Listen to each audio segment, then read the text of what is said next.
What's going on, you guys? It's be your boy Scattered by Nature TV, and we're here for a brand new episode of Yes for the Mess, where we talk about celebrity gossip, hot topics, and all things reality TV based. What's going on, you guys? Now, before we get into today's topic, let's talk about what we got coming up right now.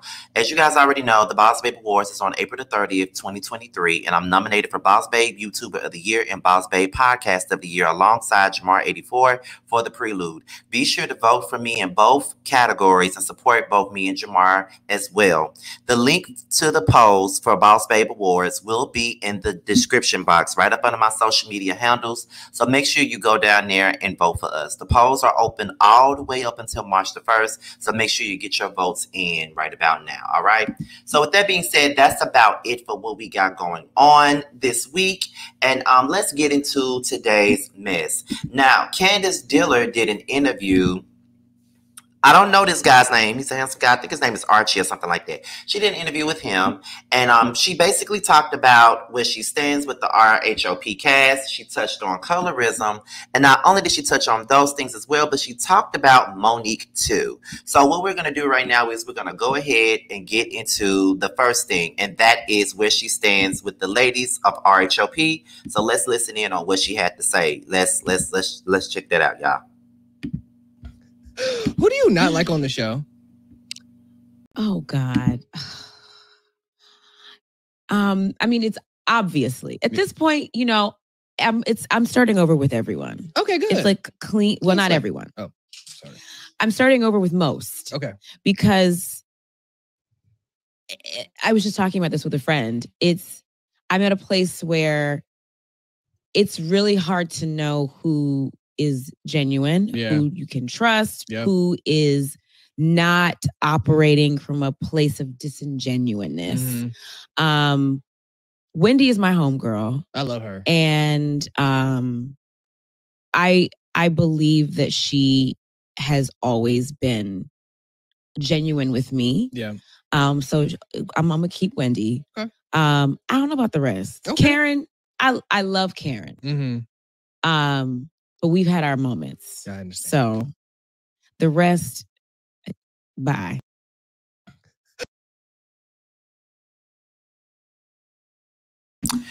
All right, so that was one of the first things that we're going to talk about. Now, she talked about her relationships with the rest of the cast, and she basically said that at this particular point in her life, she only really sees it for Wendy, and she's okay with Karen. It's just that they've had their issues in the past already, but the rest of the cast, bye. And the rest of the cast, meaning Giselle, Robin, and Ashley, bye, which I'm not surprised by. But my thing with this is this right here. I don't know how you didn't know that these women really wasn't seeing it for you genuinely at all. I never bought into the whole Candiace, Giselle, and Robin relationship. I never bought into that. I've always said that these women never really saw it for you. The only reason why they became, really, really good with you is simply because you all had an enemy in common, and that was Monique. And I'm not one of the ones that love to bring Monique into the conversation because I know everybody's tired of talking about Monique. And at this point, I'm tired of talking about Monique too. Hell, she should be tired of talking about herself. But my thing is this. I don't know why she thought that any of those women were ever her friends. I always felt like Giselle, and I know a lot of people was like, well, Giselle and Robin held her down with the Monique thing when Karen did not. No, they didn't really hold her down. They only, quote unquote, held her down because they didn't like Monique. And that was an enemy that they all had in common. So they had their own reasons for doing it. And I never felt like it was genuine. So I'm glad that she's wising up to that. Because those women were never her friends to begin with. Giselle and Robin never were her friends. Now, I'm glad that she sees that Wendy is genuine because I've always thought that she was. And hopefully her and Karen are, into a better place. But, at the end of the day, when you call the boss on me, then I don't know if I'm ever going to be cool with your ass like that. That's just me being real. But however, we're going to move on to the next thing that she discussed, and that is the colorism conversation. So let's get into it. Like me, though, you grew up in a predominantly white space. Yes. Where are you from? Kansas City, Missouri. Okay. Yes. Private schools and stuff. Yes. Same. Yes. So how has that influenced how you show up on the show as a woman who has experienced colorism and racism, etc.? I mean, it has informed everything about the way that I show up, the way that I move, the way that I speak, the way that I walk the earth, even. And it makes me proud to be Black, and it makes me want to be louder and more disruptive, because there is this desire to shut us up. Yeah. And the colorism conversation has been really weird in this space, because individuals that you would think would have a vested interest in fighting against and knocking down this mantle of discrimination are instead choosing to be mute. Yeah. And silent about it. And you'll see some of that at the reunion. Oh, like me though, you grew up in a predominantly white space. Okay, so that was Candiace's remarks about the colorism.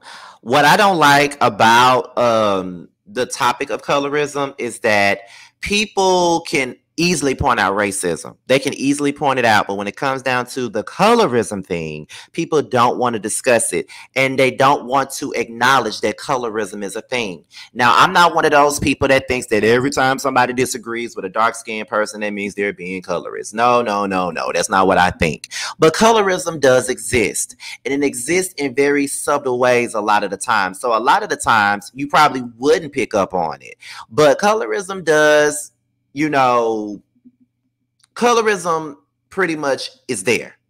You may not see it a lot of the times, but it's there. You can see it in the microaggressions. You can see it with the way that they treat certain people of certain shades. You can see that. So I'm going to need for people to stop being ignorant to the conversation and really try to learn what colorism is. Because honestly, I did not know exactly what colorism actually was until it became a topic of discussion on Basketball Wives with OG.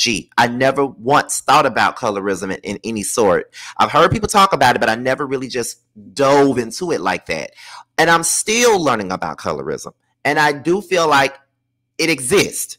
There's things that some lighter girls can get away with, but darker girls cannot get away with. And it's very unfortunate, and it's really ridiculous, and it really does exist here. People don't want that to be true, but it does. Light-skinned women can get away with a lot of things that dark-skinned women cannot, and that's just the truth. So we can move on to the very last part of this, and that is when the topic of Monique comes up. So we're about to check that out. So let's check that out, y'all. Let me put my mic on mute. Because you were in a tragic accident or a situation, altercation that happened on the show, is there an element of apprehension in filming just because of that, came out of nowhere from Monique in that altercation? Like, are you apprehensive to film at all because of that situation? No. Okay. No. Because I wasn't a fool. I wasn't the fool. The fool is unemployed. Ain't she on like TLC? She's unemployed. Oh, okay.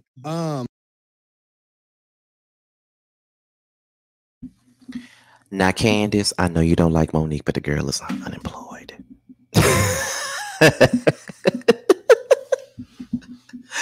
The girl is not unemployed, girl. She got her own radio show on one of the biggest radio stations in the DMV, child. She just ain't getting no Bravo check. Oh, well, but she ain't unemployed. She got a job, child.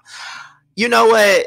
A part of me wants to see Candiace and Monique really hash out this beef face to face. A part of me really wants to see that. But a part of me feels like, why would I ever ask a woman that was attacked by someone on national TV to ever hash anything out with them? You feel what I'm saying? Like, why would I ask that? But they keep talking about each other. So it's just like, girl, y'all need to go to Zeus and sit down for the conversation. That's what I believe. But child, but Candiace is, correct in how she feels. So I'm not even going to hold her on that. So, it is what it is. But Monique did make herself look like a fool. But in all reality, her and Candiace they both got played by the Green Eye Bandits. Okay, they both got played. If they would have been better as a team, like, could you imagine Candiace, Wendy, and Monique? But then again, they probably never would have made it because it always felt like Monique wanted Giselle's acceptance, and girl, bye.